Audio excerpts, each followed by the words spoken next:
Tumakas na. Nako po. Ex-DPWH Bunuan, wala na. Nako. Shocking, lahat nagulat dito. Ayan mga kababayan, patungkol po riyan ang ating aalamin at bibigyan ng reaksyon ngayong araw na ito. Pero bago po natin simulan yan mga kababayan, sa mga di pa po nakapag-subscribe sa ating munting channel ay pa-subscribe naman po. At palike na rin po ng video ito. Maraming salamat po at eto na nga. Simulan na po natin to.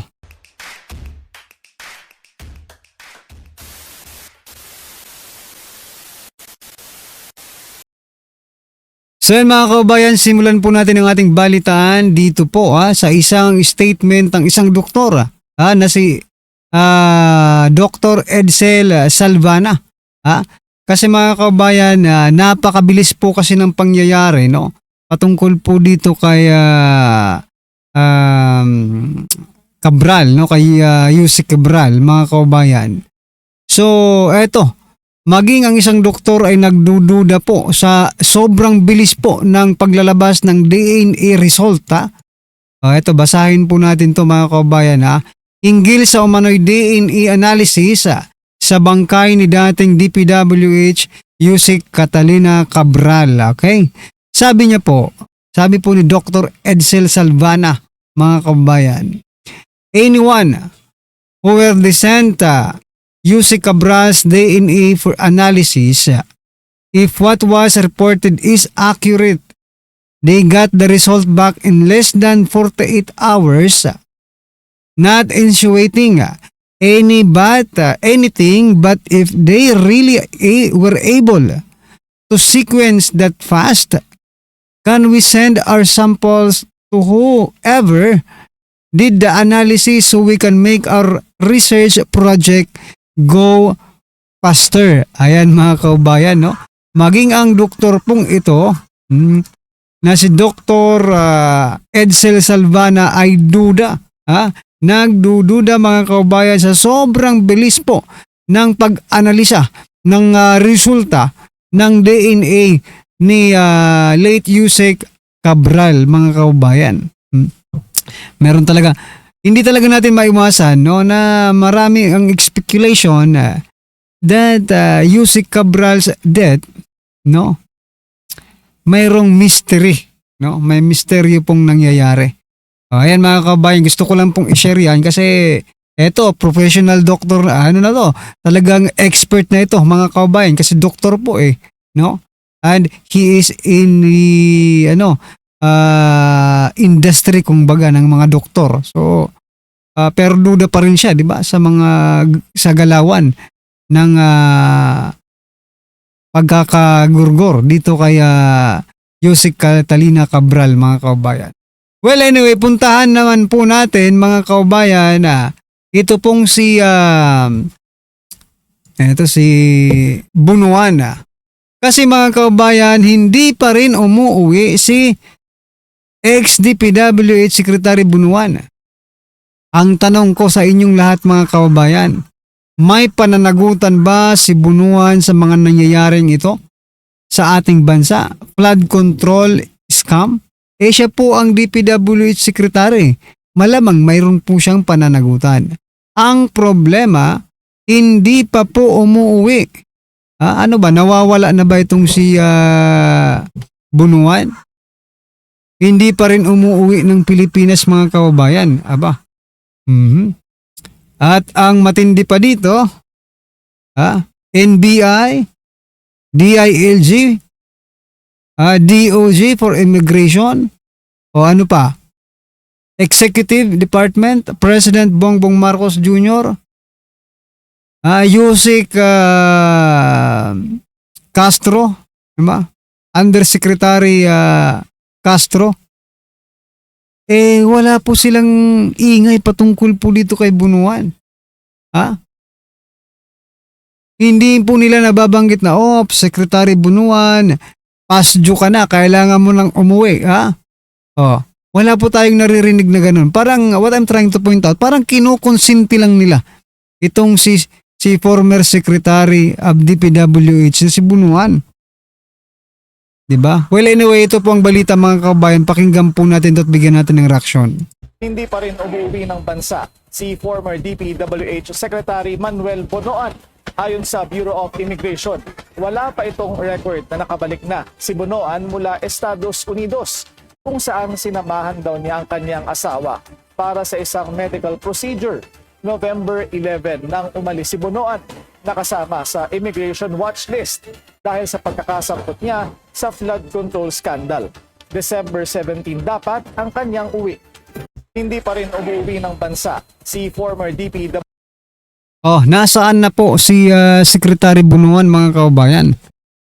Mukhang wala nang balak umuwi ang hinayupak, ha? Umis ka po na ba? O yan, tinatanong dito, umis ka po na? Ha? Umis ka po na ba itong si Bonoan, mga kababayan, at hindi na po mahagilap, ha? Ayaw nang umuwi. O, dyan na lang siya sa Amerika. Maganda kasi ang buhay dun sa Amerika, mga kababayan, no? Saan ba dadalhin yung mga kinurakot kung di man lang pakikinabangan? Di ba? Wala na Wala na tayong narinig. Dito kay Bonoan, kumusta na kaya? Pero eto si former President Duterte kahit nakakulong na or nakadetain na po sa dahig, pinag-uusapan pa rin ni Yusek Castro. No? Gustong-gusto pa rin pag-usapan ni Yusek Castro. No? Nandun na nga, nakadetain na po sa dahig. No? Pero ito pong si Bonoan, mga kababayan, may pananagutan po ito sa Pilipinas. Malakas pa naman siguro ito. Bakit hindi nyo gusto pauwiin? Dahil kaalyado nyo? Ayun na siguro. Dahil kaalyado nila, kaya hindi okay lang. No? Okay lang na dyan ka na lang muna magbakasyon. Di ba? Grabe naman to. Anyway, ano pong inyong masasabi dyan, mga kababayan? I-comment nyo na lang. At eto, pasadahan din po natin ito, Habang nagkakagulo po ang Pilipinas, habang nagkakagulo ang Pilipinas dito po sa nangyari kay Yusek Catalina Cabral, former DPWH Yusek Catalina Cabral, ay eto naman po ang nangyayari pala. BICAM restores unprogrammed funds to 248 billion. Nako. Nalingat lang.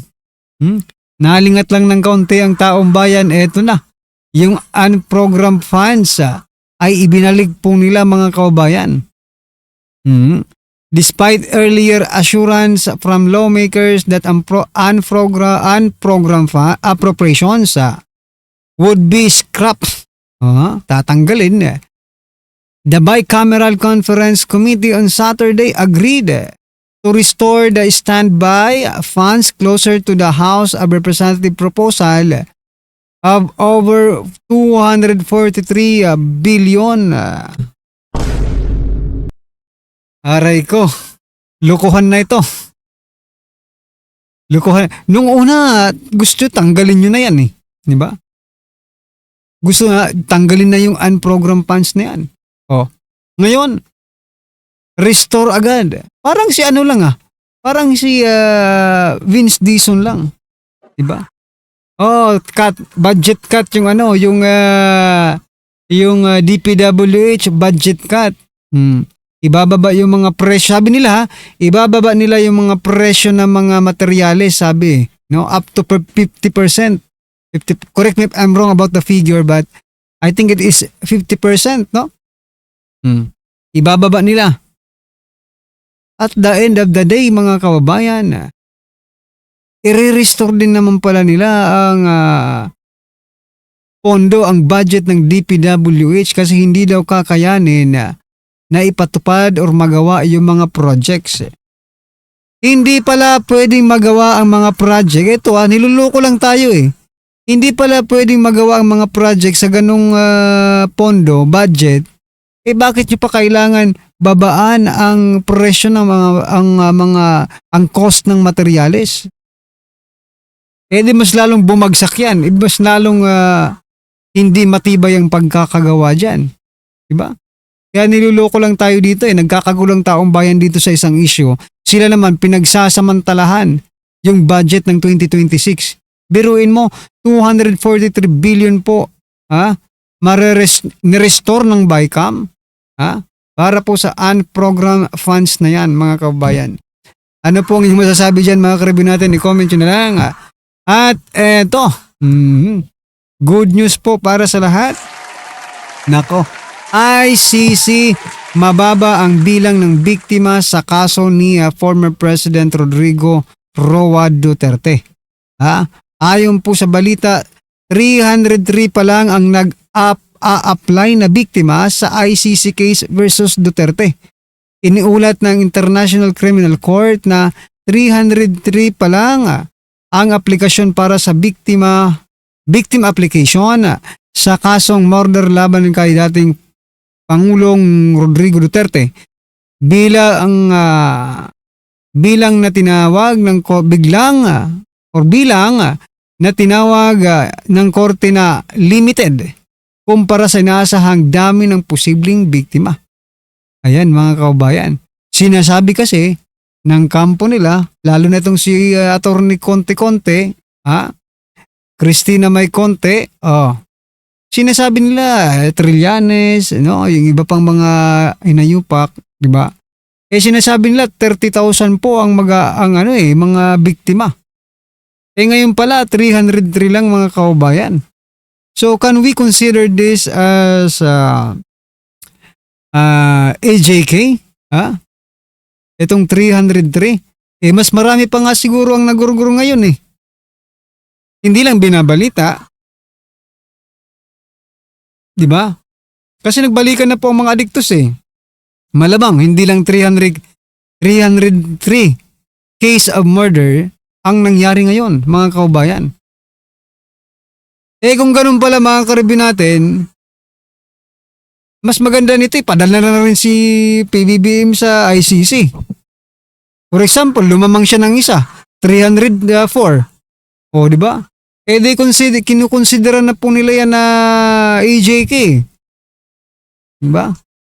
So ipadala na lang sa ICC. Mga kababayan, niluloko talaga tayo nito . Hindi po kasi nagtagumpay, yung kanilang pa-audition. Di ba doon niya natin nakilala si Aling Sheila? Nag-audition po bilang biktima, ng AJK di umano. Nagkakabukuhan, kaya ayan. Kaya kasi kayo, ICC, bakit ayaw nyo pang pakawalan po si President Duterte? Si former President Duterte? Alam naman natin. Siguro kung kayo naiisip nyo na ngayon, AJK ba talaga ito? Parang this is just a normal. Diba? 303. Sa buong na yan 6 na taon. Mga kababayan, yan lang po ang nag-a-apply. Ay nako, talagang nagloloko na lang po tayo dito. Niloloko tayo ng gobyerno, ICC, lahat na lang, di ba? Maybe, eto naisip ko kung bakit din ito nangyayari. Maybe there is something involved. Maybe, ako naniniwala na siguro talaga ako that really money talks. Or money talk the walk, walk the talk. Di ba? Parang ganun ang nangyayari ngayon . Well, anyway, mga karibin natin, ano po ang inyong opinion, reaksyon patungkol po dito? I-comment nyo na lang. Maraming salamat po.